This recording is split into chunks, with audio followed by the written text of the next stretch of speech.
Hello and welcome to the Content 10x podcast. I'm your host, Amy Woods, and I am delighted to be joined once again by Hayley Evans, who heads up our marketing operations and client account management at Content 10x and is going to be joining me for another series on the podcast. So Hayley, welcome back. It's great to have you here. Thanks, Amy. I'm so excited to be back. It's really fun to be doing another one of these series. Absolutely. So for anyone kind of picking up on what we mean by series, so we recently ran a series on the Content 10x podcast all about expert interviews. So this was about interviewing experts in your organization, how that can fuel a content strategy. And Hayley and I ran that together. We've had excellent feedback. So go check that out. That's episode 325 to 329. And there's also an epic blog post and a free guide that we have as well. So there's links to all of that in the show notes. And we're building on this concept of really focusing on the types of content that we should be creating in B2B in our marketing efforts, that is thought leadership, differentiated, valuable content that simply cannot be created by AI either, because it just stands way above AI in the thought leadership space. And webinars feature in this. Webinars are really, really popular in B2B. On the latest season of our sister podcast, B2B Content Strategist, I'm asking all the guests what their favourite type of content is to repurpose, and webinars just keep coming up. They are very, very popular. So in this series, we're going to run through how to plan webinars. So from topic identification to platforms and formats, we'll be looking at marketing and promotion, obviously super important, so that before, during and after. And we're going to look, of course, at repurposing. It won't be the Content 10x podcast without really digging into the repurposing of webinars. But in this episode, we are going to explain why are they so popular. So we're going to go through 8 reasons why we think B2B podcasting is fantastic. And then finally in this series, we're going to interview an expert at the end as well, who is working in-house in a B2B organization and running webinars. But like I said, this episode, we're kicking off with why, so why are they so popular? What are the benefits of them? So Hayley, we're going to go through 8 things. What do we have in our list? Yeah, we're just going through just a few, aren't we? But yeah, they're really, really popular. So we put together a few stats for you just to kind of understand a little bit more about why B2B webinars are seriously so popular. So according to Search Engine Journal, 91% of B2B professionals say that webinars are actually one of their preferred content.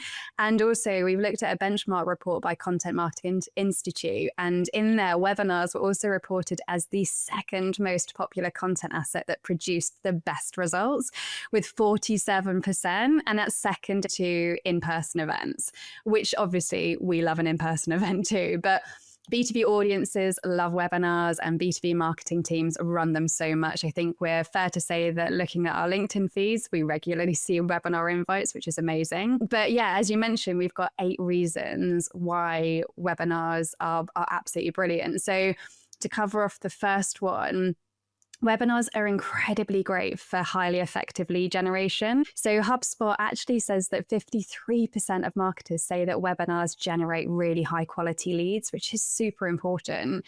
And we know from running our clients' webinars and running our own webinars that just how engaged the people are who attend those webinars. They are so much more engaged than just a social follower or a blog reader. They're really invested in getting to know you more, and it's really helping to move those leads along the funnel by delivering a lot more value as such, would you say? Yeah, absolutely. It does make such a difference, the fact that this is high value leads, I guess, like you said, and the people who are involved in webinars is affecting lead generation. So that definitely is number 1. I agree. I think number 2, and this isn't in order of importance either, they're all equally important. So building on from being highly effective for lead gen, another big reason why they're beneficial, why people love them, is the engagement. So especially when webinars are live, I think it's all about that direct access to the audience. There can be a two-way, so to speak. Often with webinars, there might be a live Q&A, web chat. Even if they're pre-recorded and the presentation is pre-recorded, sometimes what's fantastic is the person who then who delivered the recording, who delivered the presentation, is there on the day in the web chat chatting with people whilst people are looking at their presentation as well. So there's loads of really cool ways that these webinars are delivered. But I think that engagement, the direct access, the two-way, that is another wonderful reason why they're so popular. And this is all about building relationships and, of course, trust, which is so important in B2B. So I'd put that number 2, engagement and direct access. Yeah, definitely. I've been involved in so many webinars where the engagement really, really matters and it's memorable. You know, ones where you can scan QR codes and be involved in the webinar and the host of the webinar is, you know, directly presenting some of the information that you're putting in. They're so memorable, which just means that your brand is at the top of mind when it comes to it. And then I guess looking at number 3 and building on that trust is really establishing more thought leadership. So obviously we talk about thought leadership a lot when we're talking about content and, you know, especially in the LinkedIn space too. But for webinars, it really does add and establish your thought leadership. So by running your webinar, you're sharing value, you're positioning yourself as experts, you're solving problems that your audience really wants, and you're really being differentiated and you're sharing the insights. But I think the most important thing when we're running webinars and we're speaking to our clients and obviously sharing our kind of insights with you all is that please do not do just a product demo. It's not what you offer. Well, it's about what you're offering and you're adding value rather than selling. So we're always telling everybody you serve your audience, you don't sell to them. So please make sure that you're not just running product demos. I mean, obviously you can run those as kind of separate webinars, but to really add value, to really establish yourself as a thought leader, you are just really there to serve your audience.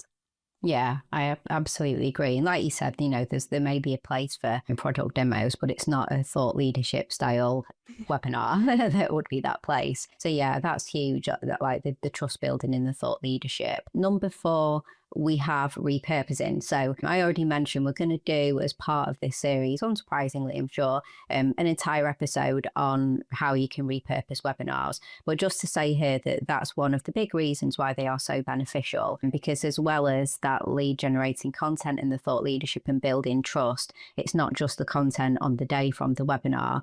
You can get so much return on investment from running a webinar. And we know how much hard work can go into running a really good webinar. So we go through in this series the planning and the marketing and getting everything right. So then I think it's even more important that you get that return on investment from running it. So as I said, we are going to do an entire episode on repurposing webinars, but just thinking through, you know, there's podcasts, there's blog posts, there's articles, there's LinkedIn content, there's carousels, there's infographics, there's so much that you can create, which we'll go through.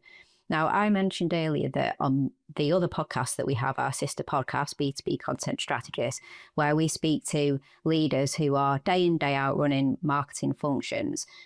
We had a conversation with Hannah Forson from Bamboo HR, and we would like to share a brief snippet from what Hannah had to say as she talks about webinar and how they repurpose them. I know that a lot of people have big feelings about webinars, but I think from a marketing standpoint, they are so content rich and so easy to break into smaller pieces. My favorite thing of all time with webinars is being able to come up with a really meaty webinar that you can then take sound bites from and promote via like video content on LinkedIn or Meta.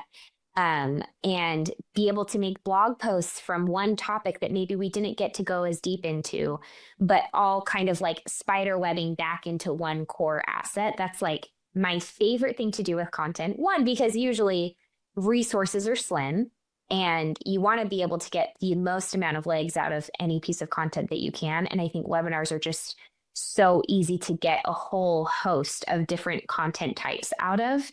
Because once you kind of have that core talk track, it's really easy to pull out blogs, case studies, sound bites, videos, whatever it may be from that one resource.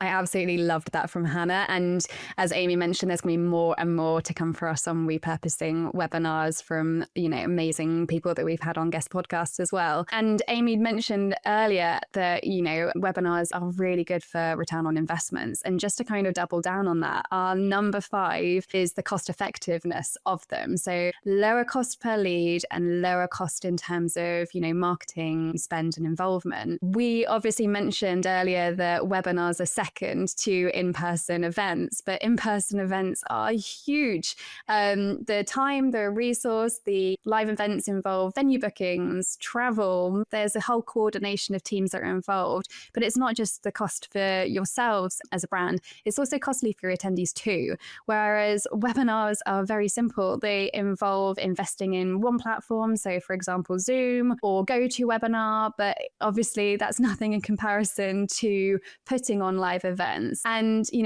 as Amy mentioned before, they're super, super easy and very fast to repurpose. As soon as you've run your webinar, you immediately have access to that content. You can immediately pull it out. But also top of mind for us is the global reach of webinars. In comparison to an event, having attendees come from around the globe is going to be extremely costly, time and consuming for everybody. Whereas a webinar, you've got that global reach and everybody's able to attend it in their own time zone. So in terms of ROI, webinars are so much more cost effective than in-person events.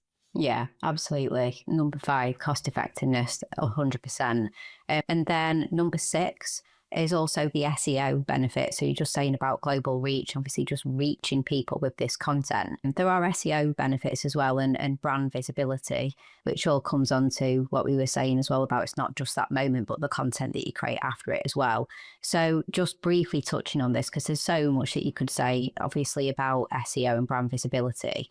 But through running webinars, you can drive traffic to your website. You can create optimized content for and from the webinar that will rank. So you need to do the research on that. Also, there's backlink opportunities from, the event directories and cross promotions and collaborations as well. So when you're running these webinars and you're collaborating with panels of people and guests and things like that, there's a lot of opportunity with SEO for running webinars. So we put that down as number 6 in our list, and coming with that as well, brand visibility as well. So they are super, super important and just really big benefits of running B2B webinars. Hayley, what were you thinking for number 7? Number 7 has got to be one of my favorites, and Amy will tell you that I'm a complete analytic nerd. So if there's any way I can get data into it, all of us marketers love a bit of data. So number 7 is performance metrics and data and insight. And webinars are incredible data-driven marketing. And as I mentioned just now, marketers who love data love webinars. It's one of my favorite things. So from running a webinar, you can get lots of measurable outcomes. And so your attendance levels, your engagement rates, your views on playback, your feedback, email open rates, email drop-offs, website visits, lead generation information. There are so much measurable outcomes that you can get in real time, which are just fantastic. And it's so important to use that data to get better at your future webinars. So every single time you run a webinar, looking at the promotion plan, which we'll talk about in another episode, looking about the webinar itself and the drop-off rate of attendees throughout the webinar, looking at the outputs for the webinar too. It's all information for you guys to learn, understand, and implement into your future webinars too, to just make them better and better. It's the best opportunity to use it to understand your audience more as well. And that can feed into your other marketing opportunities as well. Yeah, it's just a feast of metrics and data and insights, isn't it? Definitely another reason why people love webinars and get value from webinars, and build the business case for webinars as well internally in order to run them. So that's a huge one. And then number 8, so of our 8 reasons why B2B webinars are so popular and do so well, Hayley's already touched on this, but we felt it needed a call out on its own, which is that global reach as well. So it's, one to many, it's highly scalable. And yes, in-person events obviously can be to an audience that you desire to, but there's so much to organise and arrange, and that's very costly. In one moment, the fact that people from all over the world, all different locations, depending on your audience, are able to attend webinars, and you can be mindful of locations and time zones and run webinars at different times of the day to suit different time zones.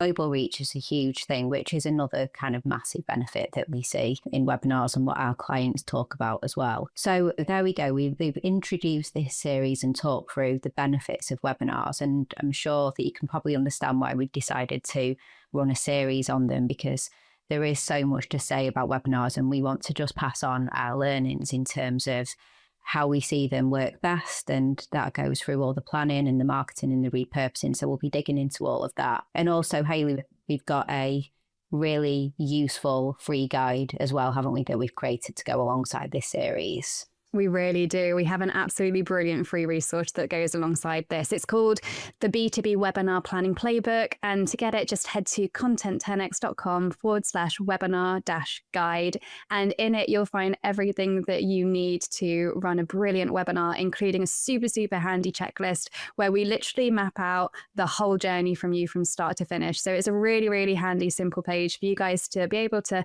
download and use it as soon as you want to run a webinar. Absolutely. Thanks, Hayley. And like we said, link is in the show notes, so go grab a copy of that now whilst we're mentioning it. So we're going to wrap up today's episode. Thanks again, Hayley, for joining me. Looking forward to the rest of the series. And it would be remiss of me not to mention that if you want help with your content, so if you create webinars, or we mentioned expert interviews or anything, video podcasts, research reports, you name it, if you would like help with your content, with getting the most value from it, with repurposing it, or perhaps just with understanding strategy more in the planning, please do not hesitate to get in touch. Just head on over to content10x.com/inquiry, and we would love to have a chat with you and see if we are able to support you with that. All that's left to say, though, is thank you so much for listening to this episode, and Hayley and I will catch you in the next one. Can't wait. See you then.